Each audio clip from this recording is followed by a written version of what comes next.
my power supply from my mixer is dying today, so that's awesome. I think people can hear me. I'm not sure, but I'm assuming they can. That being said, I went on a chili adventure, and I wanted to take you all with me on it. I guess that's how humans talk.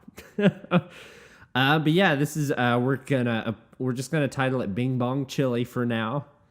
Maybe a better one will come up. I don't know. I've never been good at naming things, but this is a less hot version of some chili I made a few months ago, and used on a barbecue chicken, or it was a buffalo chicken. Jesus Christ, man! It was a buffalo chicken sandwich that had some super hot chili that I made. This time around, I made it a little bit more mild. You can always add more heat.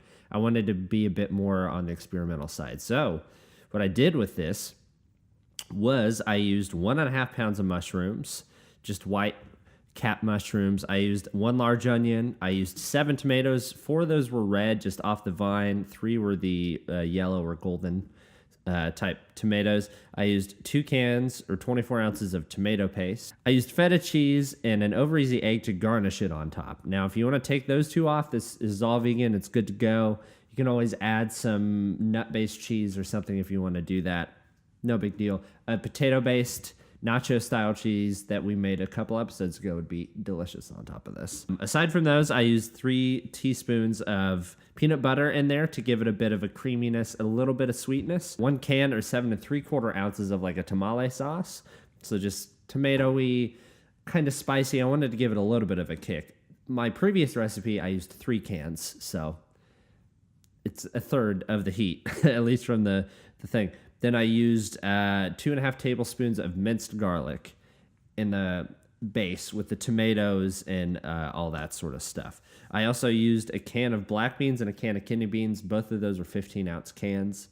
And I used 16 ounces of a cocoa-infused porter in this. Now, I usually do beer onions on the side. This time I just threw the bad boy in there. I threw the beer in first before I threw the onions in. So that way I had a little bit of time to mix with the sauce that was already cooking away.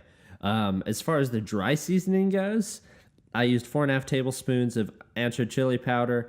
It's sweeter than hot, so I went a little heavy just because it's a decent sized batch. It filled up like a Dutch oven that I have, so it's a pretty good amount.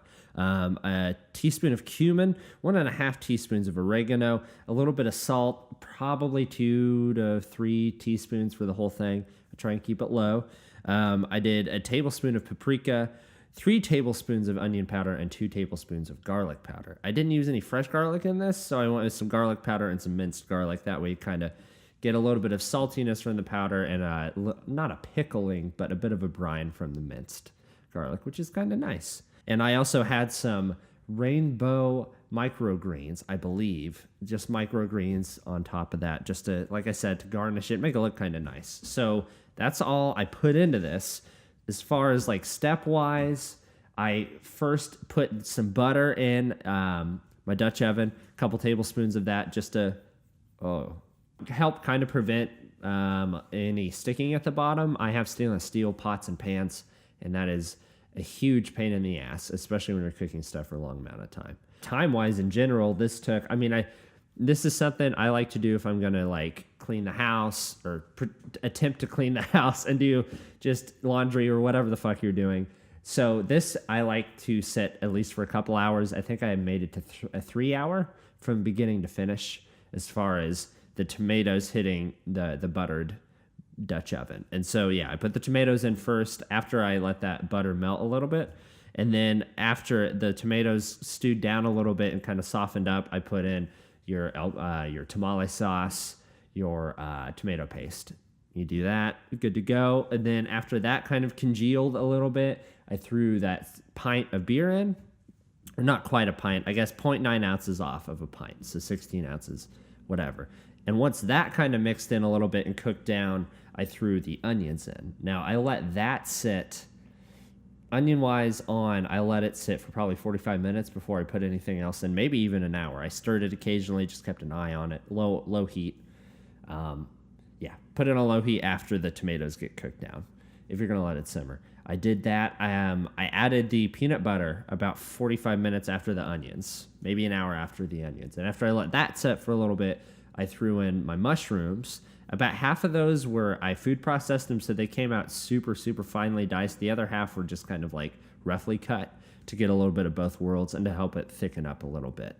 And after that, we're good to go. I threw the garlic in. I mean, you can really throw that in whenever you feel like it. The earlier, the better, generally speaking, I guess. While that was cooking on, I cooked one of the, I used a Boca burger patty in this, one of the 26 gram sized, so the big boys. But I just put that in a pan by itself, cooked it up, chopped it pretty fine, and then threw that in with the mixture. Around that time is when I put the beans in. And then very lastly, I just did the over easy egg in the same pan as I did the Boca. Once that was good to go, I portioned it off, and we're going to be eating the piss out of it, I guess. Okay, now it is time to give this sucker a try. And it looks delicious. I like to garnish stuff. You don't really have to, but it is kind of nice. I wanted almost like an egg soup vibe with this, so I kept the egg over easy. Just let it be a little sloppy. Hopefully it isn't too hot, temperature-wise. I don't think it's going to be super spicy. Not in a bad way, though. Here we go.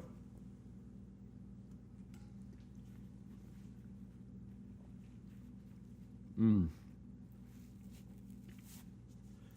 mean, immediately I'm a fan. That's definitely a chili.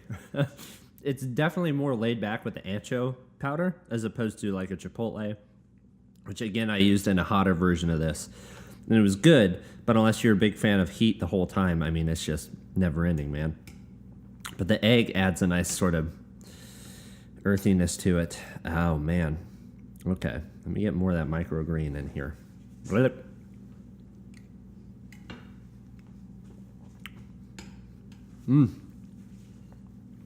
Oh, man.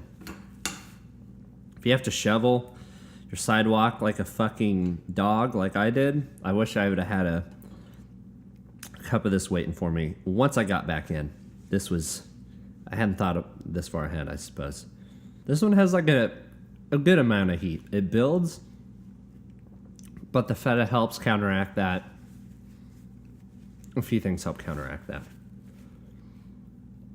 Ooh, pretty filling too. If you wanted to make it even thicker, like this is a pretty thick, I don't know if it's a stew, but it's close. You could totally put some rice in there. I thought about it, but I've had kind of a lot recently, so I'm kind of steering away from that. That being said, a few days from now, if I still am working on this, I might do it just to spice things up. You could totally add some other veggies in there if you wanted to. I kept it kind of simple. That's how I always ate chili growing up, so one more here. Oh, man. That's good. I might add a little hot sauce to this, just to help get that base heat up a little bit. But aside from that, man, that is pretty solid. I'm happy with the Bing Bong chili. Plenty of protein in there. Filling. My biggest complaint with soups is when they aren't filling, because I feel like an hour after I eat something, I'm full. Or I'm not full. Jesus Christ. I'm the opposite of full an hour after I eat soup. Usually. But you put some garnishes on there. You could add tofu. You could even just cut a thin slice of tofu, fry that up a little bit, and put that on top instead of an egg. And that would be delicious. A little turmeric in there, maybe a little cumin. Oh, yes.